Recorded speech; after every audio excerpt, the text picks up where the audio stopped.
Pilipinas. So we're just getting our luggage. Last mo yan. Ilas mo. Basag ang maleta ni JL. Eto pa. Oh, ayan. Crack.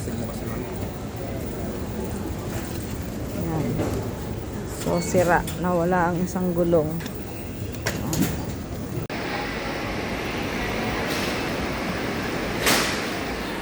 Beta, ma'am. Para nakaano, ma'am. Parang galing siya, ma'am. Oh, it's video.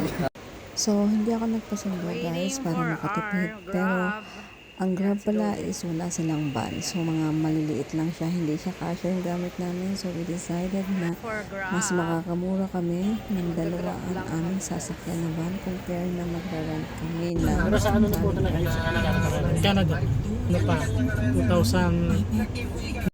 Ayan guys, nakauwi na kami ng bahay at ang una kong ginawa, mag-unbox ng aking in-order na invitation, birthday invitation. And ayan, upload na rin natin ang ating mga pictures sa airport. So, ayun, maayos naman kami nakarating ng Pilipinas and excited naman kami. And ayun, since may sakit ako, so wala akong masyadong upload pagdating ng bahay kasi nagpahinga talaga ako, natulog at ayun, in-enjoy ko lang at marami akong ginagawa ng time na yon. Thank you for watching. Bye!